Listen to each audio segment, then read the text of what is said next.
La dernière communication est aussi fort intéressante. Madame le docteur Muriel Vray, qui est pastorienne, épidémiologiste et experte en méthodologie des essais cliniques, va nous parler des problèmes particuliers de l'éthique en recherche clinique et dans l'expérimentation.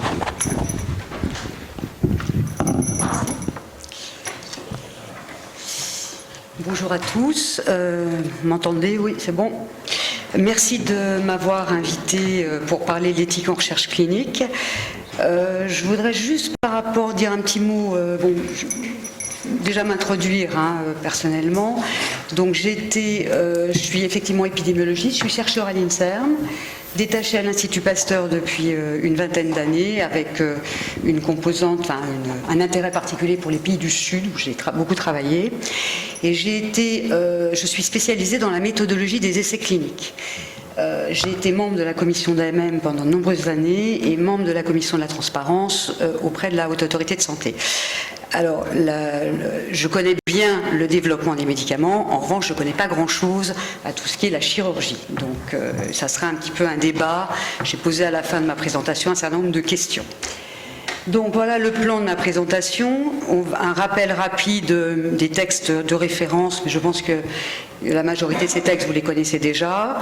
Les grands principes de l'éthique qui en découlent, ils ont déjà été évoqués. Et puis, quelques réflexions sur les spécificités des recherches menées en chirurgie. Alors, les grands textes de référence commencent évidemment par le Code de Nuremberg en 1947, avec cette notion d'information et de consentement volontaire indispensable avant la participation des sujets. Suivi en 1964 par la déclaration d'Helsinki. Et ensuite, en 1982, ce qui est intéressant, c'est les lignes directrices internationales d'éthique pour la recherche en matière de santé impliquant des participants humains. C'est ce qu'on appelle le SIOMS, et on va y revenir un petit peu plus tard. Ça donne un éclairage sur les principes éthiques applicables aux recherches sur l'être humain et devant être considérés dans la conception et la conduite de ces recherches.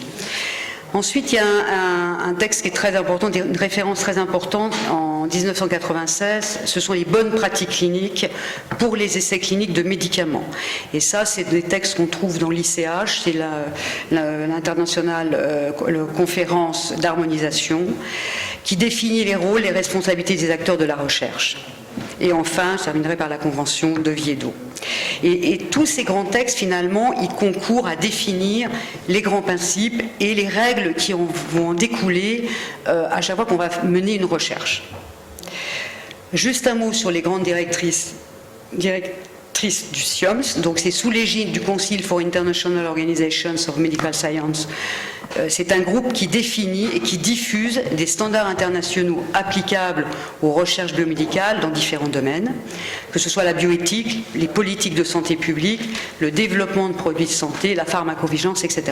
Et vous avez là le document de référence. Et c'est en fait en éthique, pour nous en recherche, c'est la dernière version du standard en matière d'éthique.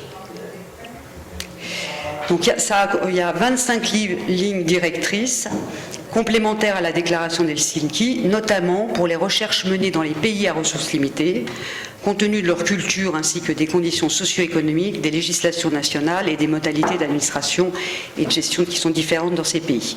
Il y a un accent particulier sur ce qu'on appelle la recherche translationnelle, entre la recherche fondamentale et la recherche clinique, l'équité avec les pays à faibles ressources où sont réalisées les recherches, l'importance de l'engagement de la communauté locale, l'importance de la participation des populations vulnérables aux recherches et aussi l'émergence des recherches big data. Et ça s'applique à tout type de recherche en santé humaine, que ce soit des recherches en sciences sociales, études comportementales, les systèmes de surveillance aussi en santé publique, recherche observationnelle, biobanking et les études épidémiologiques. Juste un petit mot sur les bonnes pratiques cliniques qui sont très importantes. Ces bonnes pratiques cliniques qui garantissent le respect des droits, de la sécurité, du bien-être des participants, ainsi que la crédibilité des résultats des essais cliniques. Et là, j'insiste sur le côté, les bonnes pratiques cliniques, finalement, requièrent la mise en place d'une démarche qualité pour garantir les intérêts des participants. Et ça, c'est très important. Et dans ces bonnes pratiques cliniques, on trouve aussi des recommandations au niveau de tout ce qui est information électronique pour protéger justement les patients. Donc tous ces textes finalement ont permis de définir 4 grands principes, hein, qu'on peut résumer sous l'éthique des droits de l'homme, qui ont déjà donc été abordés: le principe du respect de la personne humaine, le principe de bienfaisance ou utilitariste, le principe de justice et le principe du respect de la dignité de la science et ses exigences méthodologiques.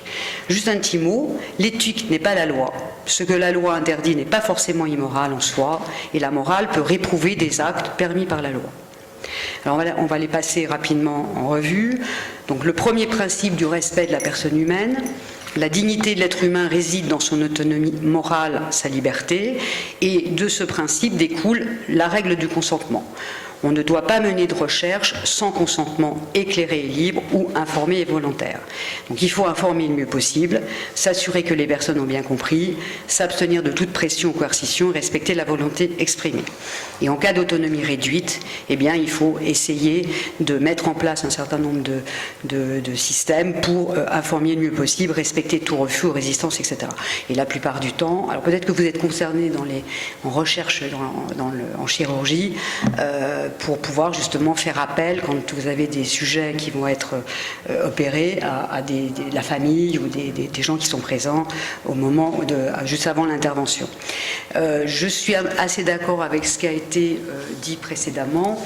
Ce consentement, c'est pas toujours évident, hein. Et moi qui ai beaucoup travaillé dans les pays du Sud, quand les premiers essais que nous avons réalisés avec les antirétroviraux dans le VIH, les gens étaient tellement contents d'avoir l'accès aux antirétroviraux qu'ils étaient prêts à accepter beaucoup de choses. Donc je suis assez d'accord. Néanmoins, ça reste quand même une règle qu'il faut absolument respecter. Le deuxième principe de bienfaisance ou principe utilitariste: éviter de nuire et faire le plus de bien possible, ou minimiser le mal et maximiser le bien. Donc c'est la règle qui découle de ce principe, c'est la règle de la balance bénéfice-risque. Il faut mettre dans un plateau les avantages et les inconvénients, et on ne retient le projet que si la balance bénéfice-risque est positive. Troisième principe, le principe de justice. Les êtres humains sont égaux en dignité et en droit, ils doivent être traités de façon égale ou équitable, et découle de ce principe la règle d'équité: pas d'exploitation au profit de la recherche de populations vulnérables quand il y a possibilité de faire autrement, et ou quand ces populations vulnérables n'ont pas un intérêt direct à ce que cette recherche s'effectue. On a vu dans le temps beaucoup d'études qui ont été menées, de recherches menées particulièrement aux États-Unis, où ce principe n'était pas du tout respecté. Dernier principe, le principe du respect de la dignité de la science et ses exigences méthodologiques. C'est donc les règles de l'honnêteté, de la rigueur et de la compétence scientifique. Toute recherche qui doit être menée, qui sera menée, doit être définie par un protocole. Et dans ce protocole, on doit énoncer clairement l'hypothèse du travail, définir le plan expérimental adéquat, calculer le nombre de sujets nécessaires, obtenir des données réelles et vérifiées, et puis les résultats, y compris les résultats négatifs, parce que ça peut aussi être des résultats importants. La méthodologie est une éthique. Construire correctement son projet est indispensable quand on propose à des sujets d'y participer comme sujet d'expérience. Et donc autour de ce principe, évidemment, on a l'autorisation. À chaque fois qu'on va mener une recherche, on doit avoir l'autorisation pour démarrer cette recherche auprès d'un comité d'éthique ou d'un IRB, hein, c'est l'équivalent américain, et les autorités nationales, voire internationales, si cette recherche est menée au niveau international. Alors là, j'ai 3 diapositives sur les spécificités, difficultés des recherches donc, qui sont menées en chirurgie, et je me suis mise un petit peu dans la situation de ce qu'on appelle, nous, au niveau de l'évaluation des médicaments, du gold standard. Donc le gold standard, c'est l'essai comparatif randomisé, réalisé en double aveugle. Et je me suis interrogée sur qu'est-ce qui se passe finalement dans une recherche menée dans le cadre de la chirurgie. Alors, je suis allée, je n'avais pas vraiment d'expérience, je suis allée au niveau des rapports de la Haute Autorité de Santé, puisque en général, les actes chirurgicaux sont évalués par la Haute Autorité de Santé, par la CNEDIMS, qui donne des avis, et j'ai un peu regardé ce qu'il y avait dans ces avis. Et alors, ce qu'on voit finalement dans la plupart des études qui sont rapportées, c'est soit des études de type avant-après, c'est-à-dire qu'il y a une chirurgie innovante qui est faite à un moment, elle est évaluée, et on on va la comparer aux résultats d'une chirurgie qui a été réalisée précédemment. Donc nous, c'est dans notre jargon méthodologique, c'est ce qu'on appelle les études de type avant-après. Donc ça, évidemment, pour nous méthodologistes, c'est problématique, puisque c'est très difficile d'évaluer la causalité, c'est-à-dire le bénéfice qui est apporté par la chirurgie innovante, pour deux raisons simples. D'abord, les sujets qui ont eu les deux interventions peuvent être différents. La nouvelle intervention, par exemple, peut avoir été administrée à des sujets qui étaient moins sévères que l'ancienne.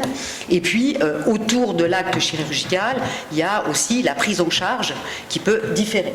Donc, c'est très difficile de dire à la fin, s'il y a une vraie amélioration, elle est due à la nouvelle technique.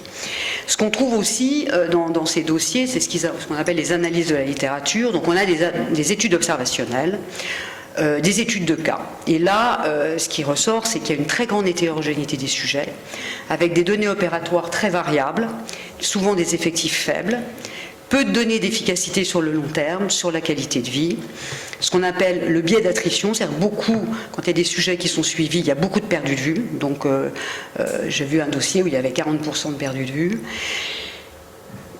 Donc ça veut dire que c'est difficile d'avoir un niveau de preuve avec différents actes chirurgicaux. Donc en fait, il y a une méthode qu'on peut trouver, mais qui est là encore qui ne permet pas d'avoir un niveau de preuve suffisant. C'est ce qu'on appelle des cohortes de sujets qui vont être traités avec différentes méthodes chirurgicales.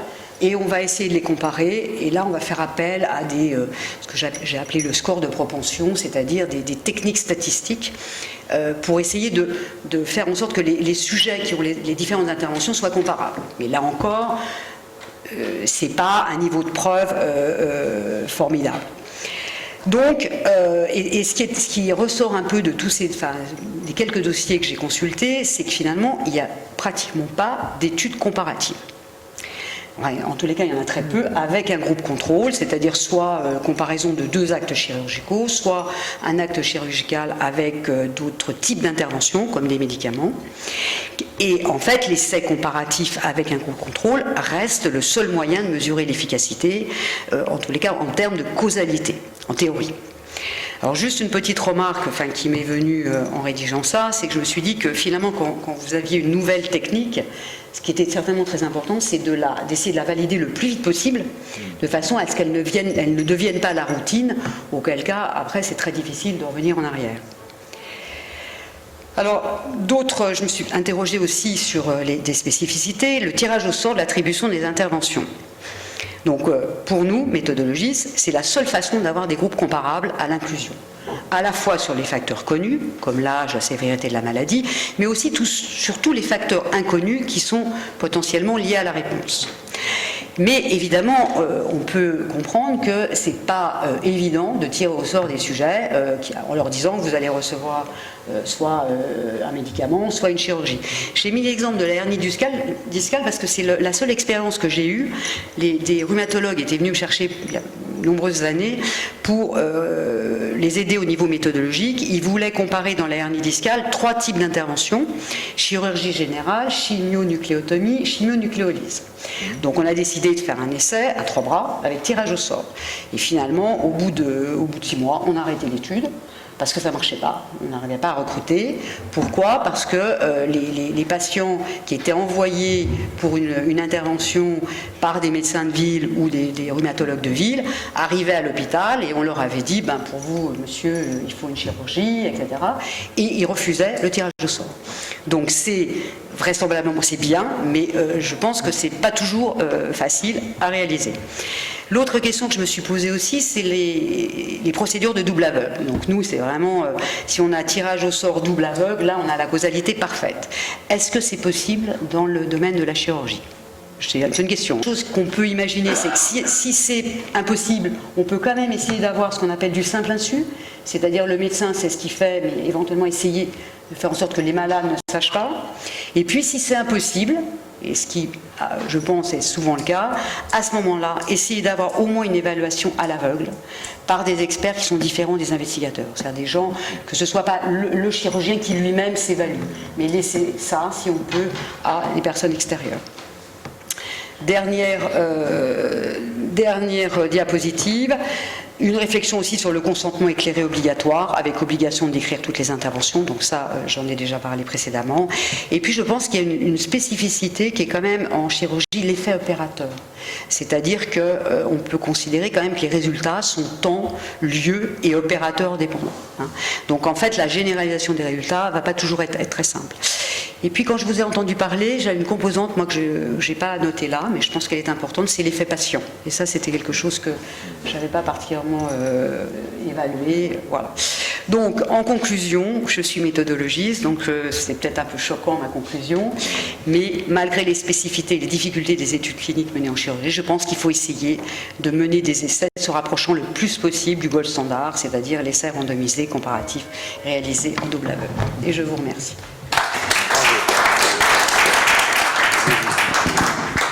Merci beaucoup. En fait, vous avez très bien compris les particularités de la chirurgie et les difficultés des essais en chirurgie, parce que l'acte chirurgical, il est unique et souvent irréversible, et quand on le propose face à un traitement médical, on imagine les problèmes que ça pose. Question, oui, non. Oui, alors, monsieur, je vous en prie, et Albert Claude a demandé la parole. C'est pas vraiment une question, c'est plus un partage entre académiciens. Nous, donc je fais partie d'un service de chirurgie plastique qui publie pas mal. Pour un service de chirurgie plastique, on publie entre 10 et 30 papiers par an. Donc c'est peut-être pas beaucoup en transplantation, mais pour un service de chirurgie plastique, c'est assez conséquent. Et franchement, alors sur le plan méthodologique, effectivement, il y a des difficultés, vous les avez soulignées, mais on arrive quand même à les dépasser et on discute avec les méthodologistes, on y arrive. Par contre, ce que je voulais partager, c'est que je trouve que depuis une dizaine d'années, c'est devenu de plus en plus compliqué de faire de la recherche et notamment d'avoir l'avis d'un CCP. Parce que depuis que c'est tiré au sort, on a des délais qui sont de plus en plus importants et parfois des réponses, c'est-à-dire qu'on nous change carrément la méthodologie, ce qui fait que la question chirurgicale ne devient plus du tout pertinente. Donc ça, c'est un premier type de problème que nous avons.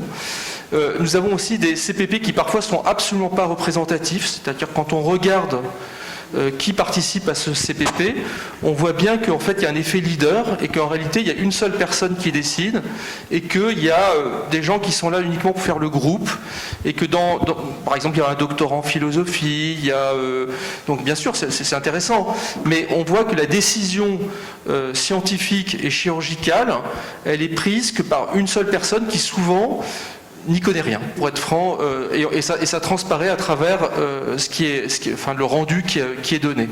Alors que, je parle déjà comme un vieux, il y a 10 ans, on avait un comité d'éthique dans l'hôpital Henri Mondor. Je voyais la responsable du comité, elle me disait « Jean-Paul, ta recherche, ça va pas du tout, il faut que tu modifies ça ». Voilà. Et puis je modifiais, elle m'expliquait, et puis je me rendais compte qu'effectivement elle avait raison, et les choses étaient très éthiques et vite réglées. Et là, on a voulu faire quelque chose de certainement très indépendant, etc. Et je trouve que ça marche vraiment moins bien. Alors, avant, chère madame, veuillez m'excuser, je suis très impoli, mais je vais vous faire une confidence. Je suis membre du comité d'éthique CPP 3 Est, donc en Lorraine, et je peux vous assurer il n'y a pas de cet effet leader que vous venez de souligner. Et à contrario, l'exemple que vous avez donné, en toute franchise, de votre collègue que vous rencontrez dans un couloir et qui vous disait comme ça la bonne franquette, écoute, ta recherche, j'emploie le tutoiement un peu comme elle, ça ne va pas parce que ceci, cela. Non, je vous assure qu'il y a eu quand même des réels progrès avec les constitutions des CPP. Alors, il y a toujours ces problèmes de délai, vous avez raison. Par exemple, pendant toute la période de confinement, on a reçu, enfin moi je n'étais pas président, j'étais un simple membre.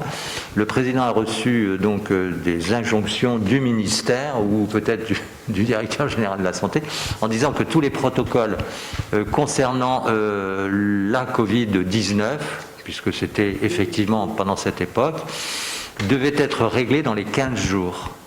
Et je peux vous dire qu'on a passé des soirées, des journées entières en visioconférence pour étudier ces protocoles. Alors, je ne jette pas du tout la pierre à ce qui se passe actuellement. Il y a probablement des erreurs au niveau des CPP.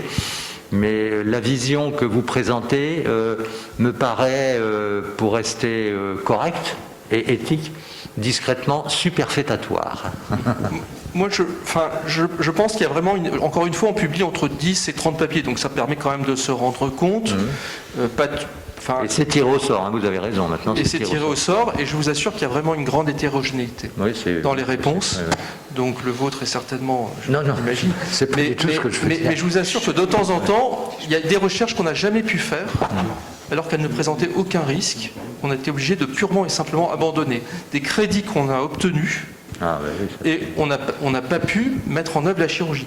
Des questions, des modifications qui nous ont été demandées et qui faisaient en sorte que la question n'avait plus aucune pertinence.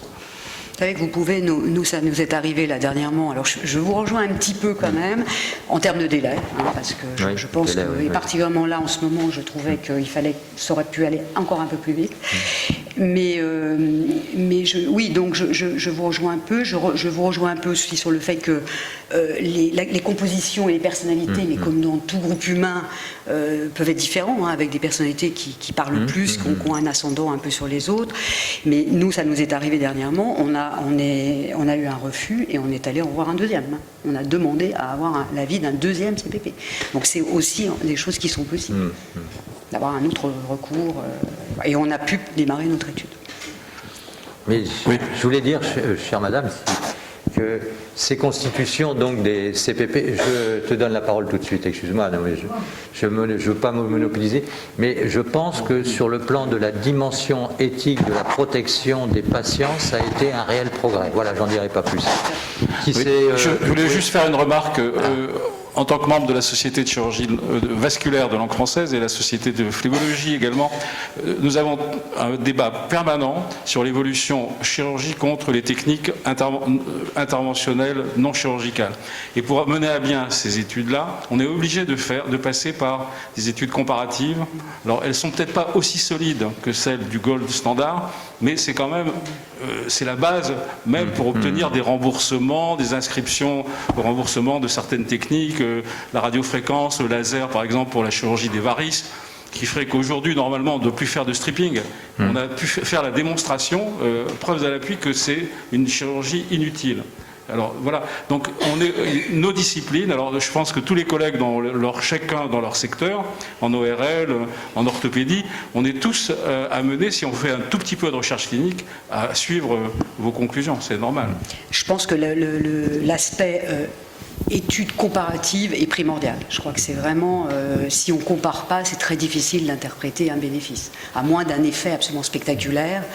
Et les bénéfices étant quand même de plus en plus réduits, c'est très important d'avoir ces études comparatives. Après c'est vrai que le double aveugle, ça n'a pas forcément d'intérêt, etc. Alors, il y a Gérard Pascal et notre secrétaire perpétuel. Dans le prolongement d'Albert Claude, qui donnait l'exemple, par exemple, en chirurgie vasculaire de stenting versus chirurgie, par exemple, ce que je pense, moi je suis un farouche partisan des études prospectives contrôlées en double aveugle, il n'y a pas de problème là-dessus. Je pense quand même qu'il y a des spécialités qui s'y prêtent plus que d'autres. Et donc c'est plus facile. Par exemple, pour faire plaisir à mon cher président, je crois que l'orthopédie, par exemple la comparaison de tels matériaux, etc., si tant est bien entendu que là encore les règles éthiques et de conflit d'intérêts soient respectées, je pense, parce que c'est un sujet important évidemment au plan éthique aussi, je pense que ça s'y prête plus. Peut-être qu'en chirurgie viscérale, on peut comparer parfois des techniques ou alors il faut vraiment avoir la clairvoyance d'arrêter suffisamment tôt l'essai pour dire éthiquement pour les gens ça ne va pas, parce qu'il y a aussi cette capacité aussi à arrêter qui est une force en soi. Et pour déborder un tout petit peu sur le sujet, mais là je pense que je vais me faire peut-être un peu attraper, je ne sais pas, mais j'aurais bien aimé qu'on puisse vous entendre à la lecture de la crise Covid actuelle sur un point de vue très général sur tous ces travaux-là qui foisonnent actuellement, certains qui viennent du Sud, par exemple, sur certains médicaments, sur les méthodologies qui sont employées, si vous avez une petite idée là-dessus, mais c'est peut-être pas l'endroit, et comme on est écouté, peut-être que mon président va me dire que c'est pas le moment. Non, pas du tout. J'ai déjà dit qu'ici, au moins, avec les futurs et les anciens présidents, l'Académie nationale de chirurgie est un espace de liberté et de courtoisie.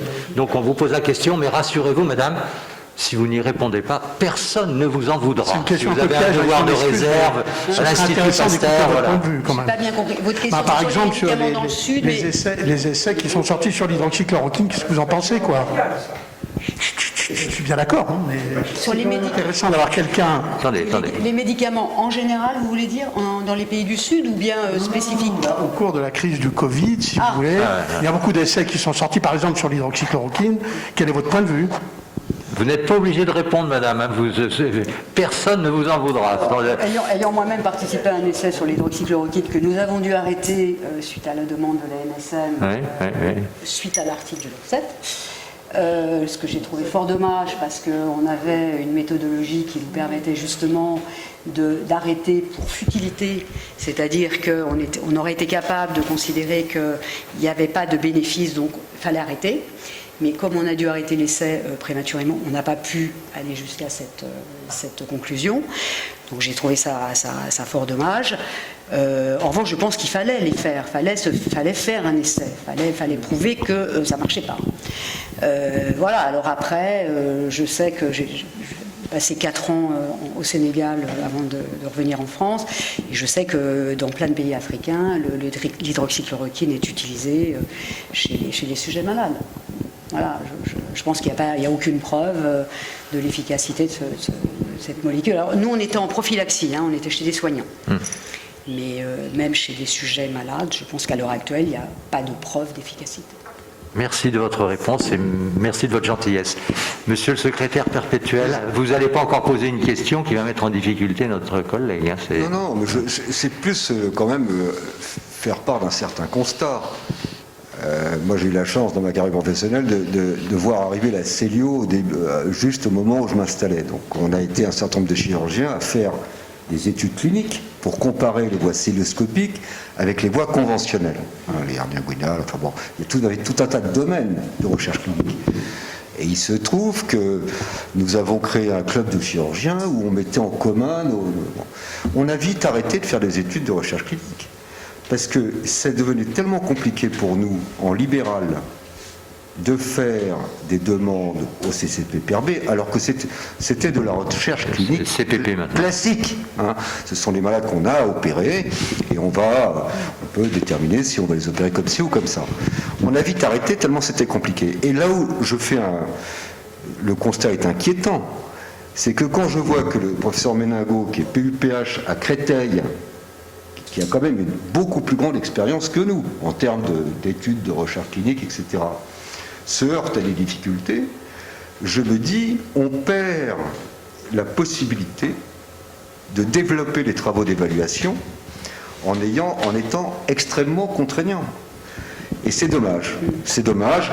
Il y a en France actuellement plus de la moitié des patients, environ 60%, qui sont opérés en privé, avec des gens qui travaillent beaucoup, qui n'ont pas d'intérêt avec des produits de santé, c'est pas le sujet, et qui veulent évaluer leur pratique et qui n'y arrivent pas. Donc en fait, moi il y a une question que je me suis posée, c'est est-ce qu'il y a finalement des pratiques que vous utilisez qui n'ont jamais été évaluées? La vésicule par Célio, ça n'a jamais été évalué, puisque il y a eu un tel engouement et puis évidence que au début il y a eu dans la learning curve des complications, mais que ce soit les patients ou les praticiens ont bien compris que ça changeait la donne. Donc ces techniques qui ont des progrès fulgurants, je crois qu'il y a aussi un certain nombre de techniques dans les traitements des varices d'ailleurs qui sont beaucoup moins agressives, qui sont pas évaluées, puisque ça va tellement vite que les patients les adoptent ou les médecins les adoptent. Mais ça, ce sont probablement c'est pas les cas les plus fréquents. Mais il y a tout un champ où on aurait besoin d'avoir les réponses. On a des gens qu'on opère et qu'on peut évaluer et qui sont d'accord, parce que bon, je veux dire, on fait de la médecine en consultation classique, et qu'on exploite, si j'ose dire, le mot est cruel, mais qu'on n'exploite pas, qu'on ne peut pas mettre dans des travaux de recherche parce que c'est très contraignant, on n'est pas initié, nous on a perdu le fil. Moi, je veux dire, ça fait 20 ans que je ne suis pas allé dans les CPPRB, ça me paraît un monde maintenant extrêmement compliqué. Donc la recherche est compliquée, non, rassurez-vous. Non, mais- Vous laissez la parole pour... Oui, il y avait une question Je suis encore, assez alors d'accord, allez-y, je pense allez-y. qu'il y a des lourdeurs administratives qui Voilà. font qu'on a un peu, parfois, envie de baisser les bras, mais je pense qu'il faut pas, il faut continuer à se battre pour essayer de mener les recherches qu'on considère comme utiles et importantes. Madame, dans une de vos diapositives, vous avez dit qu'il fallait publier les résultats négatifs Oui, des oui. essais. Et je pense que c'est un vœu pieux, parce que les rédacteurs des revues, en dehors d'échecs manifestes de la chloroquine ou d'autres choses, ne publient pas où les auteurs qui ont un résultat négatif savent qu'ils vont publier dans des revues à impact factor médiocre ou dans le Limousin médical. J'espère que personne n'est rédacteur du Limousin médical ici. Et alors que si le résultat était positif, il passe au New England Journal of Medicine qui a un impact factor à 45. Dans un exposé de titres et travaux, c'est évident. Donc ça, publier les essais négatifs, c'est un vœu pieux. Je ne voudrais pas faire référence à un produit de notre maître de Cochin autrefois, qui avait utilisé un produit pour désinfecter les péritoines et puis dont tous les malades mouraient. Il avait publié ça dans la presse médicale, mais il n'a jamais publié le fait qu'il avait arrêté d'utiliser. Le nom du produit m'échappe, ceux d'entre nous qui ont utilisé cette espèce de... C'était en fait un genre de desktop qu'on mettait dans le péritoine. Alors, il n'y avait plus de germes, il n'y avait plus de malades. Et il n'a jamais publié le résultat négatif de son étude. Donc c'est très compliqué en charge. Je compléterai. Allez-y, madame. Je vous laisse répondre. Je voudrais compléter ce que vous venez de dire, mais ça va apporter de l'eau à votre moulin. Il est certain, parce qu'on a eu une séance à l'Académie de chirurgie qui a été consacrée effectivement aux publications scientifiques. Quand vous présentez un travail scientifique bien construit, à partir du moment où effectivement les effets sont négatifs, c'est-à-dire l'échec, statistiquement, dans l'ensemble des revues scientifiques dont l'impact factor est supérieur à 2, ça commence pour nous, enfin en matière de chirurgie, ça commence à publish hors perish, mais ça commence à payer, enfin payer au sens scientifique du terme, eh bien, il y a simplement ces publications scientifiquement irréprochables qui rapportent des effets négatifs ne sont publiées que dans 20% des cas pour 80% dans le sens positif.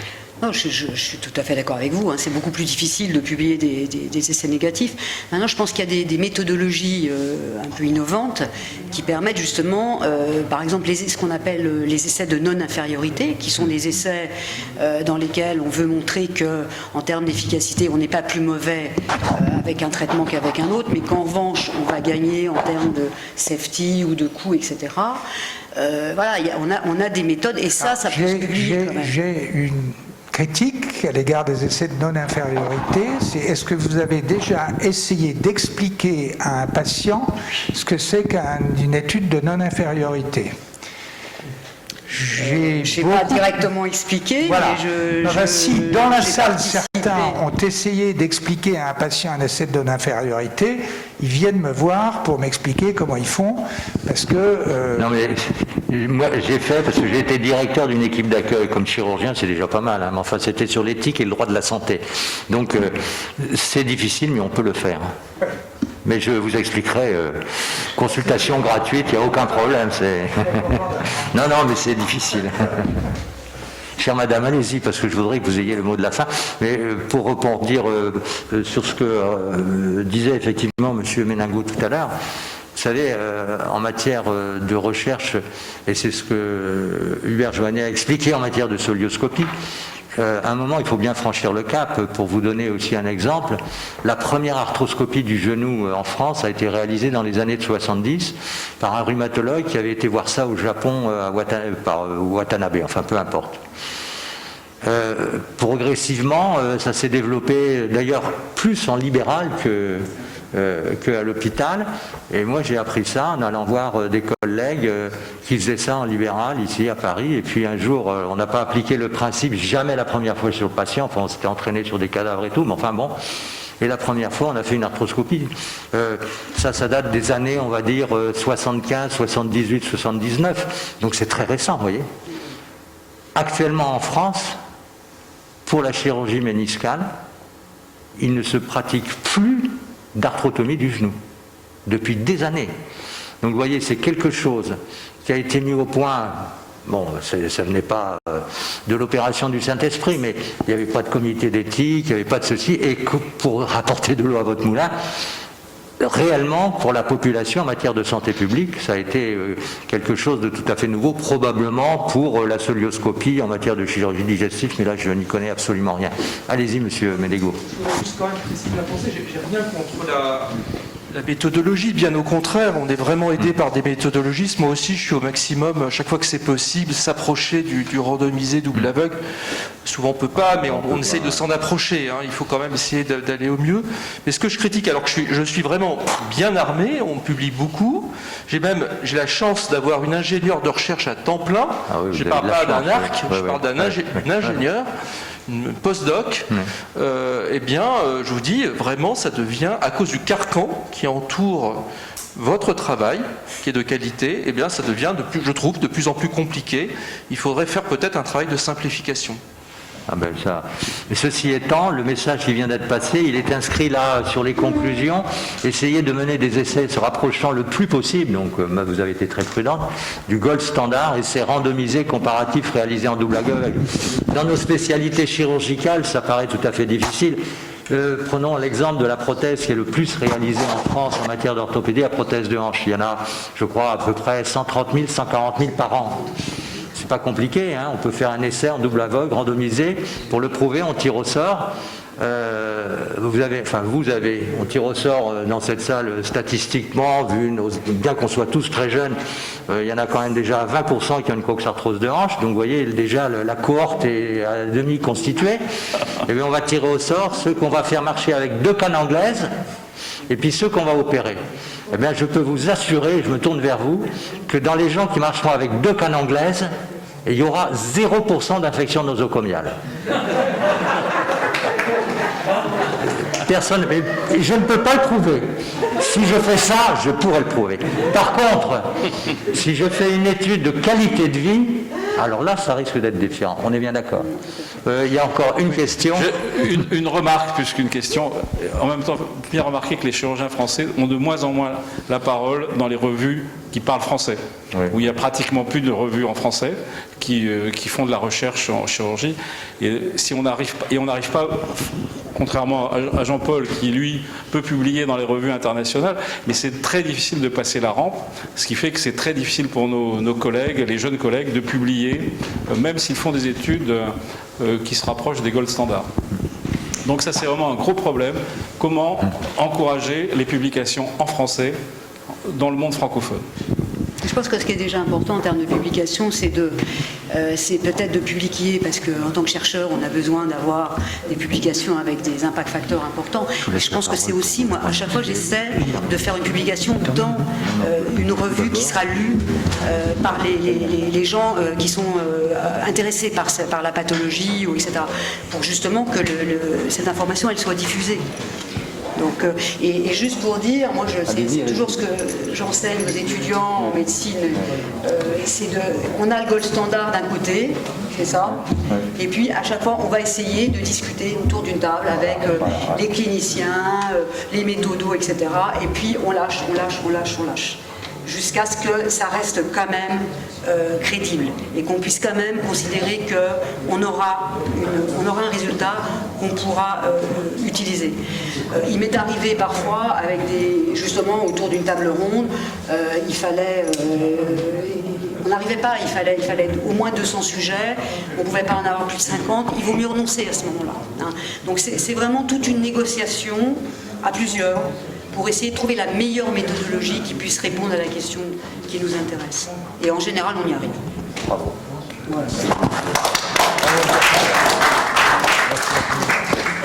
Avant de laisser la parole au président, juste une petite conclusion pour remercier les orateurs et tous les collègues qui ont posé toutes ces questions. Nous avons donc quelques repères, des pistes de réflexion pour approfondir devant les enjeux majeurs dans l'avenir de notre profession, et ça ne manque pas. Le chirurgien de l'avenir sera sûrement ingénieur, mais il doit être humaniste, car l'humanisme est consubstantiel à la médecine. Merci beaucoup. Mesdames les académiciens, messieurs les académiciens, donc je vous remercie d'avoir participé à cette séance de communication. Alors, merci à ceux qui nous écoutaient en live aussi. Nous étions 30, en tout cas on était moins de 40. Il faut que ça soit au procès verbal, monsieur le secrétaire perpétuel. Donc on était moins de 40. On a respecté la distanciation et vous voyez que le sujet éthique sous des différentes facettes est excessivement intéressant et je vous remercie et je remercie les orateurs et les orateurs de la qualité de ces communications. Merci infiniment et bonne fin de soirée à toutes et à tous.